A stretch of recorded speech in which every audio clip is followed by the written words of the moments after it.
Welcome to Democracy Now!, democracynow.org, The War and Peace Report. I'm Amy Goodman. The Pentagon says it suspended enforcement of the Don't Ask, Don't Tell law, barring openly gay men and women from the armed forces. On Tuesday, military officials said recruitment offices have been instructed to accept openly gay and lesbian applicants in accordance with a federal court injunction issued last week. But recruiters have also been told to advise applicants the ban may be reimposed pending a Justice Department appeal.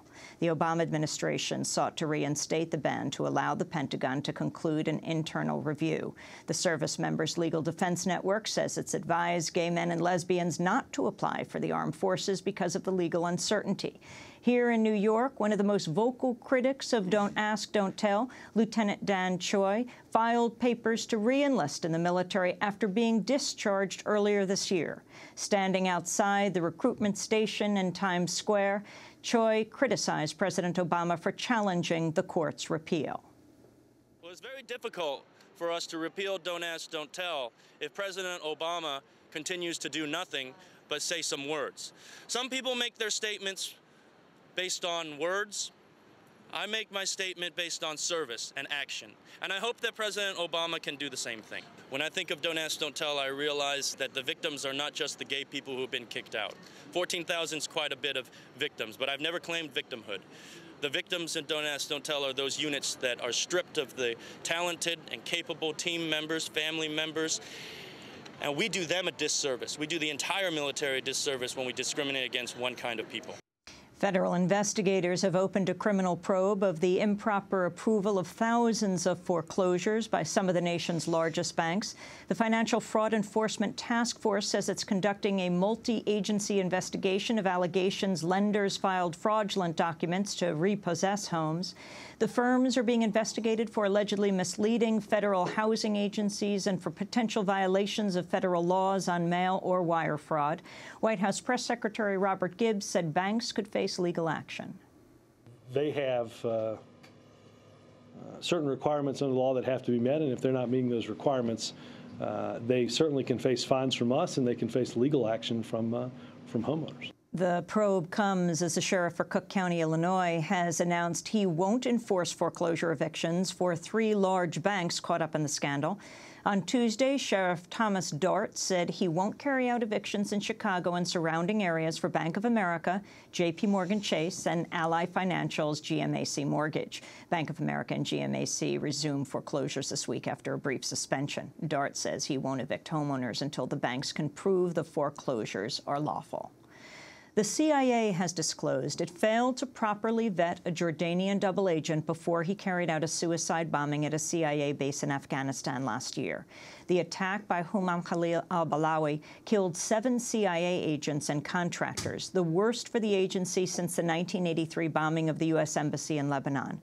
An internal probe found that a CIA officer in Jordan failed to report warnings that Balawi may have been working for al-Qaeda. Balawi was allowed access to the CIA base after claiming he had information on the whereabouts of al-Qaeda deputy Ayman al-Zawahiri. New details have emerged on the Obama administration's backing of peace talks between the Afghan government and the Taliban. The New York Times reports U.S.-led forces have allowed senior Taliban leaders to enter Afghanistan for meetings with Afghan leaders in Kabul. The talks have included leaders of 3 key factions, including the Quetta Shura, which oversees the Taliban's armed operations in Afghanistan. In at least one case, Taliban leaders flew into Kabul aboard a NATO aircraft. A U.S. soldier has been detained in Afghanistan following the shooting death of an Afghan prisoner. Afghan officials have identified the prisoner as Taliban commander Mullah Mohabullah and say he was shot dead after U.S.-led NATO troops entered the prison where he was being held. In Iraq, a convoy carrying UN Special Envoy Ad Melkert was attacked Tuesday in the city of Najaf. Melkert was unhurt in the incident. Earlier, he met with the Shia cleric Ali al-Sistani as part of a push for Iraq to form a coalition government.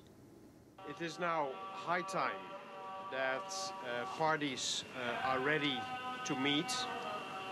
إنه حان الوقت لكافة الأطراف لكي تلتقي. And that they are ready to do so around one table. وأن تقوم بهذا اللقاء على طاولة واحدة. on the basis of the principles embodied in the Constitution استنادا إلى المبادئ الواردة في الدستور العراقي and without any preconditions. The Iranian government says it'll try the two jailed Americans, Shane Bauer and Josh Fatal, early next month.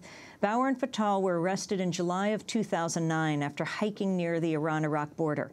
The third hiker, Sarah Shord, was freed last month. On Tuesday, Secretary of State Hillary Clinton renewed calls for the pair's release.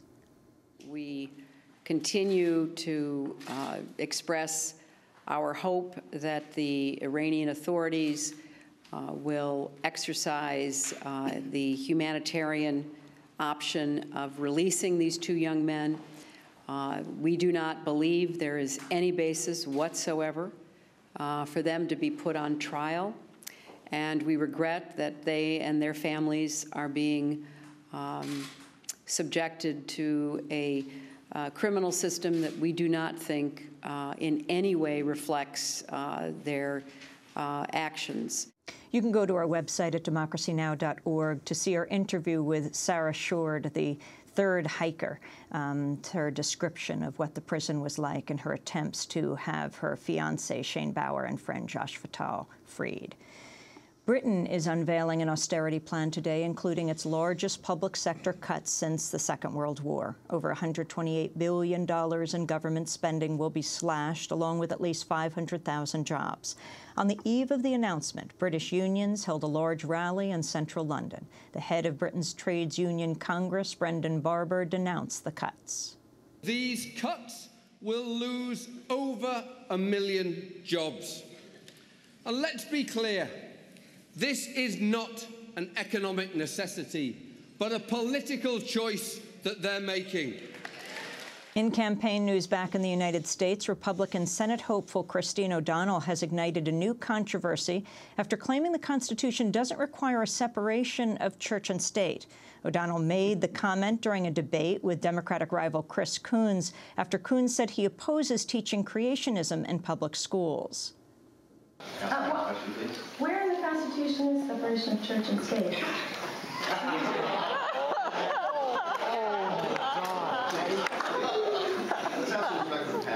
Let me just clarify. You're telling me that the separation of church and state is found in the First Amendment. Government shall make no establishment of religion. That's in the First Amendment. Sorry, 8:15 here on 11:50 a.m. That was the senatorial debate in Delaware. A new investigation has found over 17,000 doctors nationwide have received payments from 7 major pharmaceutical companies to promote their products. According to ProPublica and several other media outlets, the number includes more than 380 doctors and other healthcare professionals who took in over $100,000 this year and in 2009. The actual number is believed to be far higher because over 70 other drug companies haven't disclosed their payments to doctors. And the Obama administration's announced plans to spend up to $760 million to compensate Native American farmers for long-term discrimination in receiving government loans. The settlement comes in the Keep Siegel case, which accused the Agricultural Department of denying thousands of loans to Native Americans while approving loans for white farmers and ranchers between 1981 and 1999. A similar settlement was reached for African American farmers earlier this year, but Republicans have blocked the funds. And those are some of the headlines. This is Democracy Now!, democracynow.org, The War and Peace Report. I'm Amy Goodman.